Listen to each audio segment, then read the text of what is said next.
আসসালামু আলাইকুম সম্মানিত দর্শক ভাইরা, আপনারা দেখছেন যে আমরা একটা ভুট্টার জমিতে আসছি। তো আমি Mohammad Ariful Islam, regional sales manager BRAC seed and agro enterprise. তো আমরা আজকে নিয়ে এসেছি যুবরাজ ভুট্টা দেখানোর জন্য। আপনারা অনেকেই জানেন যে দীর্ঘ 2 বছর যাবৎ কিন্তু এই ভুট্টাটা আমাদের ভালো পারফরমেন্স করে আসছে এবং সারা বাংলাদেশে গত বছর একটা ভালো রেজাল্ট আমরা পেয়েছিলাম। এই বছর মাঠ কাঁপাবে এই জাতটি নিয়ে চাষি পর্যায়ে যে আস্থাটা তৈরি হয়েছে, এটা আসলে প্রশংসনীয়। তো আমরা কেন বলছি এই জাত ভালো, মূলত এইটা নিয়ে আমরা আজকে আপনাদের সঙ্গে কথা বলবো।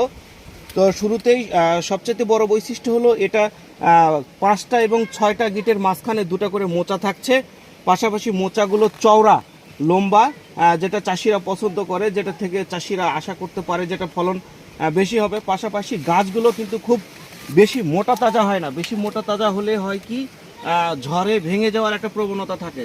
গাছগুলো অনেক শক্ত হয়, লিকলিকে টাইপের হয়, কিন্তু মোচা কিন্তু অনেক বড় হয়। তো মিরাজ বিল্লার কাছে মোচা একটা আমরা সংগ্রহ করেছি। তো সম্মানিত চাষি ভাইরা, আপনারা দেখেন যে আমরা একটা মোচা নিয়েছি। এই মোচাটা এখনও পরিপক্কতা আসেনি, আরও 1 মাস পর এটার পরিপক্কতা আসবে। তো এইখানে কিন্তু অনেক বড় একটা মোচা।